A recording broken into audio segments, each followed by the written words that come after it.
other things, you know, it can be annoying. Sorry, I need this. Oh, You were talking about the JPEG format yeah. What's the question? in the 4K, because a lot of people were concerned about the file sizes that it was going to create, and was just wondering why they went with that codec as opposed to, like, say, I don't know, H.265. It's just very reliable, and it's also really conducive for pulling JPEGs from the video. And that's really one of the selling points of the camera. When you see the JPEGs you can get from the 4K video, they look incredible. We had a Surfer magazine doing some stuff with the 1DX Mark II, pulling frame grabs, and pulling things that are very, very sharp. So to me, that was kind of the strategy. Plus, it's also very, very reliable in the field. It will not fail on it. I mean, 99.9. Exactly. Right. It would not be a camera issue. It would be a card issue if it failed. And that's really what we want. We want you to take that camera onto a shoot and for it to never fail on it. Of course, I pre-ordered. I pre-ordered one. I'm just because after I pre-ordered, then I watched all the reviews online. There's a few people saying some negative stuff. And honestly, it's hard to judge something until somebody actually uses it. Of course, you read a spec list. It may not be what you're looking for, but a lot of the times when I see a spec list and it promises everything, it's usually when the camera comes out, it doesn't do a lot of the things it says it's going to do. And then there's also the people that complain about the big bit rates. They're like, oh, well, I want RAW. Yeah, it's even higher. Like exactly. It's really hard. There's no one camera that's going to please every single person. This is a still camera engineered for high-end professional stills, also with incredible video inside of it. If you're looking to do high-end pro video, that's what our cinema line is for. Of course. And that's kind of what they put the line in the sand where they're like, we're not going to offer every feature in this one camera. We're going to offer a ton of products, and each specific person can kind of come in and choose. So the UH1 cards, you're saying those are just compatible, they work well, that's why you guys gone with the SD cards, UH1? I forget the exact spec for the SD for the 4K. There's one SanDisk card that will do it. Okay. I don't know it's very expensive, but it will work. Okay. But a lot of our CF cards will work. Okay. Or not ours, but the ones out in the field. Lexar, SanDisk, all of them. So any of the fast CFs, no problem with that. Exactly. If you've been using a CF card in like a cinema product or even a 5D Mark III, you're probably going to be able to get the 4K. You really have to look at the bit. If it's an old card, it probably won't do it. But I put in a Lexar from like 3 years ago, and it worked perfectly in 4K video, and it looks great. But I'm like you, I was kind of like, I think CFast is where we're going, but I don't really think it's Can you tell me who you are and just your name, your job, and your favorite things about the camera, the new camera? Sure. Okay, fantastic. Do I talk to you? Or? You can talk to me or the camera, either. Okay. Yeah, talk to me, that's fine. Sure. So my name's Alex Sachs. I'm a Canon Pro Market Specialist based out of our Hollywood facility. I work with our cinema products and our professional DSLR products. Very, very excited about the 5D Mark IV. I, like most people, came to Canon on the 5D Mark II. Incredible video and now an interchangeable camera. This is the fourth version of that product. Incredible 4K video, incredible still camera, and it's engineered to be an incredible still camera as well as a good video camera. But stills are always the priority in these DSLR products. From a cinema perspective, 500 megabits per second in the DSLR. Nothing else on the market has that. It's all at 100 megabits per second. So when you're looking, all 4K is not equal. It's like looking at your iPhone. This does 4K, but it does not do this quality 4K. It's really about how much compression. Once you start to get to too much compression in 4K, it doesn't even resolve really. So to me, the 500 in this is really, really beefy, and why the image looks so good inside of it. So to me, the touchscreen dual pixel autofocus, the face tracking, the actual object tracking in it, all these types of things make this camera an incredible video product as well. So you were saying certain types of cards work, and there's like, is there a site that you guys have that stuff listed on? Because I need to go home and buy those cards, so I want to make sure I have what I need. I don't know if we've listed it on our site. Go on SanDisk's website, and it's a certain type of class card. You look up the specs, and then look up what you're going to need on the SanDisk guide. We haven't officially printed anything like that, but as soon as the product comes out, I think that we will. And that's for the SD card? That's just for the SD. The CF, you want to look at the read-write speeds. Okay. A lot of the CF cards that are out in the market will work with this product. Okay, fantastic.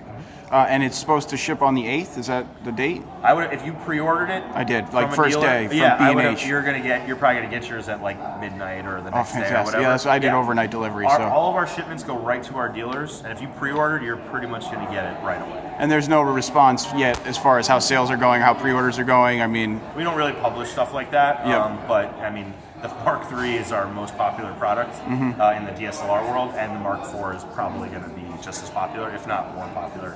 But officially, no, we don't have any of those types of numbers. Flaws when you do that. So I think the idea was you crop it, and you don't get any of those things that are annoying that require firmware upgrades later. You know, and that's kind of why the crop factor in 4K. There's close to a 1.7. Oh yeah, so it's just reading the middle eight. Exactly, because of the high data rate, and again, Canon always wants the product to be bulletproof.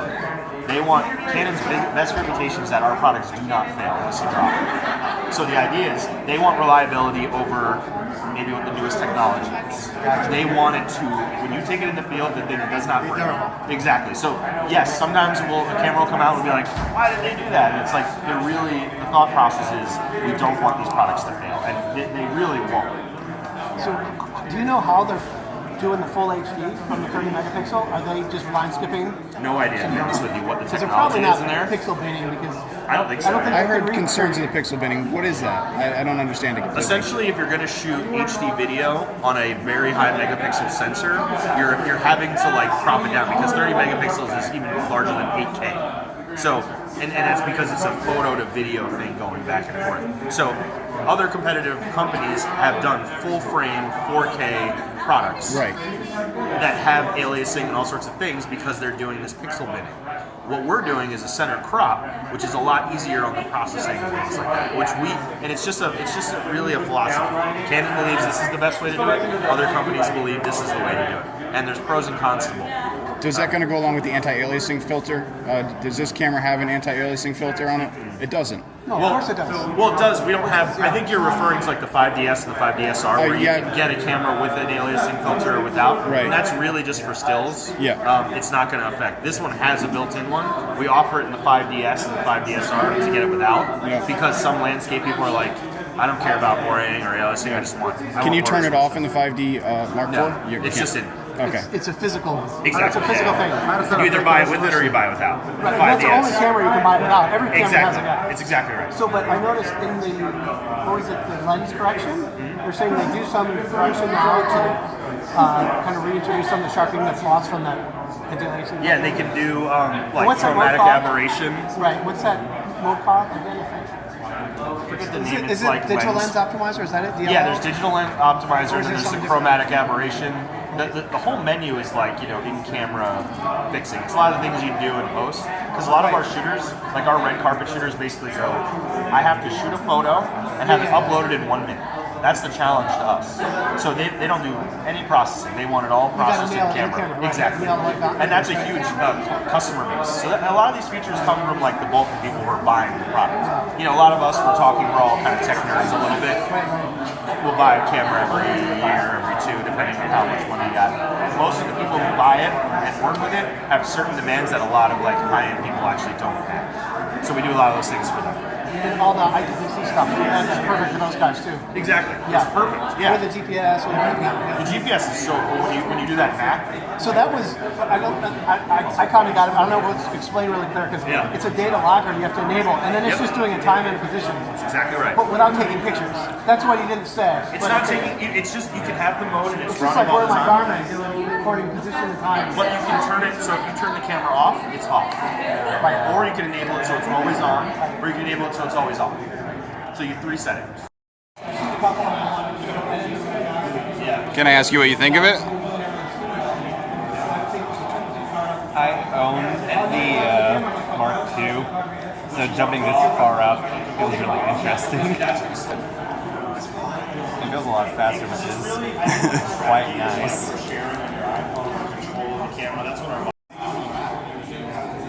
Yeah, I mean the app is pretty good. We just updated it. And those are the new lenses on it probably as well. What is that? The 1635 Mark? Yeah, the third Mark III. That's the new one, the 1635 10 blade that just came out. Ooh, that's sexy. That's not even on the market yet. Nobody's seen that. It feels really nice. It's supposedly supposed to be pretty superior to its predecessors. I mean, I don't know how much is really that much improved. Oh, this thing is just awful at focusing on things. This one has This one has a. What do you think about it? I think it's fast and it's quiet. And especially, that's not even silent mode. That's just silent mode.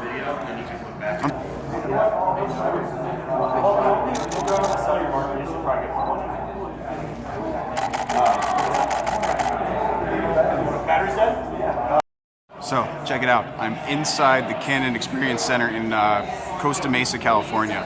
I tried to sign up for this event where I could come and check out the 5D Mark IV and the new 1635 Mark III. And unfortunately, I didn't get on the list, so I just showed up and then I lied and said I was on the list, and then they just let me in. So that's my bad. But I still got in. I just got to play with the Mark IV. It feels fantastic. It feels super fast. Jeez.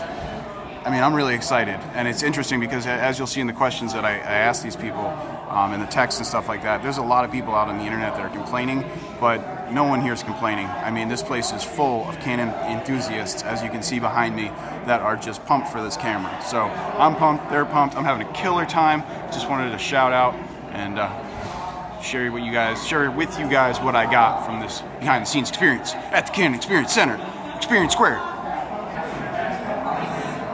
This is I think the X20, an XC20 or something weird like that nobody's ever purchased. I don't know anybody that uses that camera. I think that's it.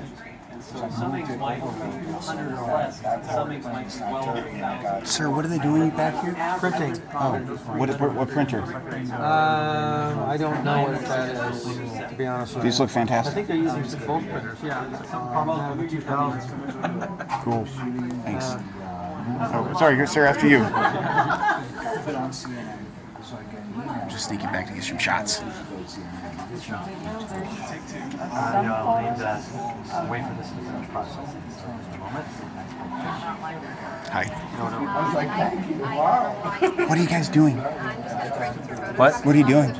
Free prints, one print per attendee. Really? Yes. Oh, So making 17 by 22s or 24 by approximately 18. what printer is it? Pro 1000 and Pro 2000. The quality is identical between the two. It's just one is being printed off a roll and one is being printed off cut sheet. When you say the quality is identical, even on a scale, I've honestly not printed. Well, scaling wouldn't have anything to do with this. What happens is that you basically have the exact same print head with the exact same ink, just different tank sizes. So the quality, if I printed a 17 by 22 here and a 17 by 22 here, they would be absolutely identical. interesting. Okay, I do have a little bit of a noise concern on some of the shots. Myself, I had that I to have. figure out what went wrong and figure out what went wrong, and I told the story. The story was on That CNN. scaling up's going to amplify. It's going to do it, yeah. Sure. So let's take a look at your image. It was in an air lane that he said he was supposed to be in. They denied it. Do you know which one it is? These air lanes wasn't even supposed to be flying. Oh, that is cool. I took them today. Who shot that? There's no place like those. Video, but I did take them. Some beautiful. It looks like printable image. Yeah, because the 4K video on that is just awesome. I mean, it is a huge jump forward. And the 500 megabits, like, it's almost that they went way too far. Like, the customer here, I think, is really looking for that 100 megabits, which you see in a lot of other things. But when you see the 500 on this, you're kind of like, I want it. Because there's literally no noise going on in a lot of the shots, a lot of detail, a lot of the things that you don't like from a DSLR image is gone because of the motion JPEG and because of the high bitrate.